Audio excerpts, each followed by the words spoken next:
Salute and appreciation to all the subscribers, and a special shout out to the channel members. SB Man Rob for Brantley, Derek Bailey, Cool Tools, Underground Asylum, Hip Hop #1, Teddy B Midwest Sports, Rob Stewart, Mike Hennigan, Dalton Judge, Joseph Brown, Love Groove Japan, Annette B, Gil Coles, and Cypher Supreme TV. Appreciate y'all, fam. Appreciate y'all. Much love.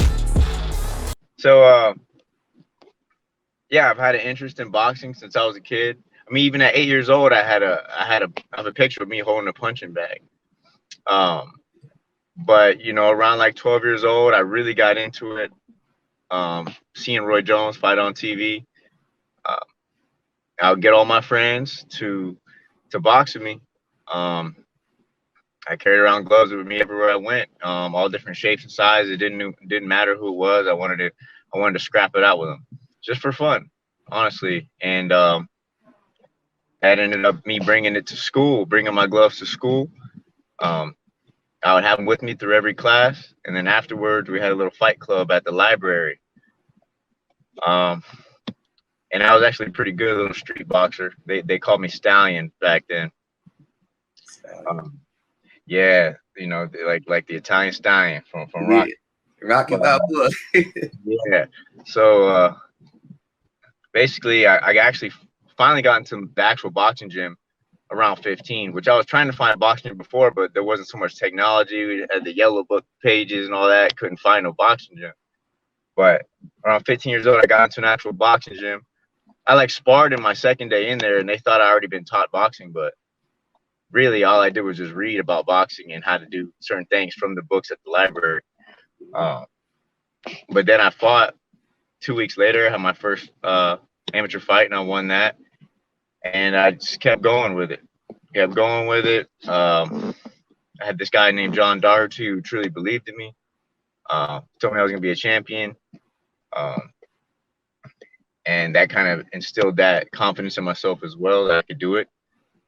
And it's been a crazy journey. Had about almost 90 amateur fights, a lot of national tournaments.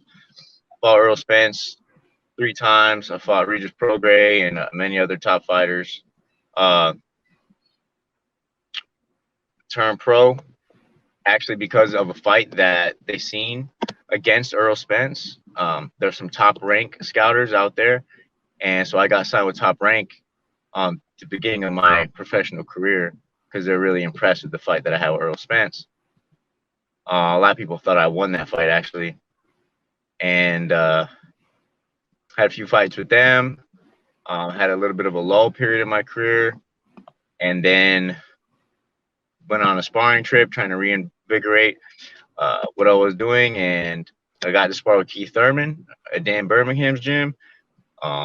They're super impressed, so they spoke to Heyman about me, and actually, I was with Heyman, and I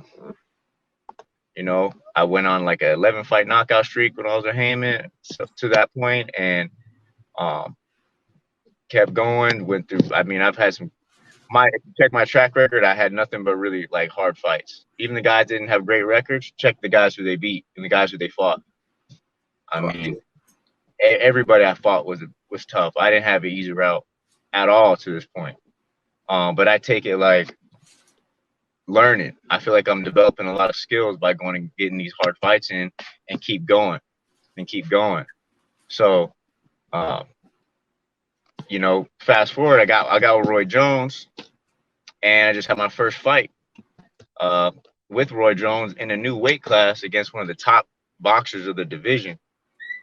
And as many people believe I won that fight, which I pretty much did.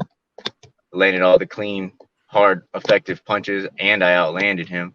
And I had him hurt several times, in which he never had me hurt out any time in that fight. But it is what it is. We're gonna move on to the next, and whoever it is, we're gonna take them out. Yeah. Make me a fan. I'll tell you that though. You know what I'm saying? I appreciate your work. I'm not a fan of the sport to where if you lose, I'm knocking you in any way. It's about your performance in the ring. You know what I'm saying? That's all I look for. You know what I'm saying? If it's a great fight, You know what I'm saying? May the best man win. You know what I'm saying? It still don't make you no less of a guy than your opponent. You know what I'm saying? Your work Right. is still respected in my eyes. You know? Exactly. No, I feel you 100%. And I'm the same way, even with, I have guys that I favor as fighters that I look up to that I'm fans of as well. But if they're fighting another guy that's badass, like I'm like, look, may the best man win. I'm not gonna say this guy's gonna win or I want him to win just because like it is what it is. I want the guy whoever's the best man, I want them to win no matter what, because that's my mindset when it comes to boxing. You know, that's what it is. The guy who put in more work and it was smarter and more on point on fight night. Right. Right. Hey, can we start off with like the beginning? Can you take us through like the beginning on what it is to prepare for tournaments? Like it's different in the amateurs than it is in the pros, because like the fights are more frequent, back to back, some short notice, and to prepare and stay at weight, and things like that, and still come out on top. Like you got some impressive things going on. You got silver medals, bronze medals, 3-time Sunshine State Games gold medal. You know what I'm saying? You got some impressive things going on, and I feel like people need to know what's that's like, what that journey is like, far as keeping up with your weight, short preparation for your opponents, and still able to get in there and succeed and accomplish goals. Yeah, no, it's an amazing journey, and you get to travel all over the place and meet great people.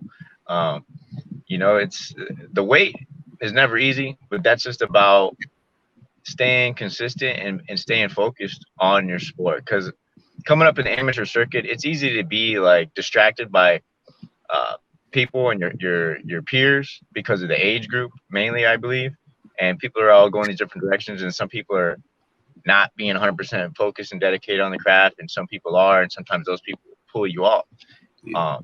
And it's just a matter of staying focused and staying dedicated to your sport, to your goals, to your dreams.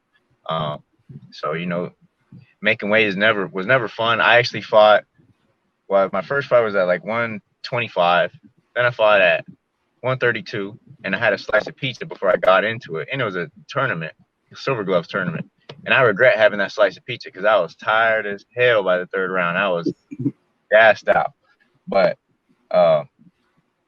and then I moved to 141, and I did all kinds of crazy methods to cut weight and make weight and all that stuff, starving myself mainly because I feel like that's what everybody thinks is the best thing to do. Just eat less and you'll be good. I guess it did work to a certain extent, but maybe earlier in the youth you can get away with it, but definitely not these days. But it was crazy. It was a really fun journey, and it's just about just consistently training, staying in the gym, staying a student in the game, having fun with it. It's okay to be that little nerd, that little geeky guy when it comes to boxing and just be obsessed with boxing. That's okay. You don't got to have all this, do this and that, what all your other friends are doing. Stay focused on boxing. Stay in the gym. That's what you do. If they want to come chill, come hang out with me when I train. Right. That's really the way to do it. I had periods of being super focused and periods of not. I was young. I didn't really know, but that's what it is. That's what it is. And you'll be ready for whoever in the tournaments. It's crazy because you don't know who you're fighting, right? So you got to be ready for southpaw, right-handed, tall guy, short guy. But it all comes down to the skills you develop and your preparation. So it's not going to matter who you fight because you'll have an answer for it because you've already trained it. You've already been there in that position, and you're in shape, and you're on point. So that's what it all comes down to, man. And it's a hell of a journey. Right. And I respect it, man. So look, by you being a southpaw, right, and it's rare that you fight other southpaws, right? Like how many southpaws have you ran into besides Errol Spence, you know what I'm saying, in your amateur career? Yeah, it's crazy because I used to hate going against southpaws, and I'm a southpaw.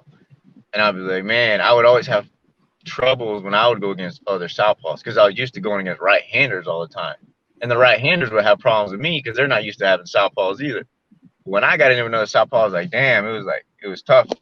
But I experienced that early in my amateur career. When I was fighting Earl, I was more towards the national level. So yeah, you get used to it. It's just a matter of training it. That's it. Yeah. Training it, being exposed to it, and being conscious about it consistently. And that's pretty much how that goes. Yeah, because throughout the history, it seemed like southpaws, they get avoided a lot. Like a lot of people really don't want to get in the ring with, especially a boxer type of southpaw, a skilled southpaw, I should say. You know, and that could be a thing later on down the line. You know what I'm saying? As you grow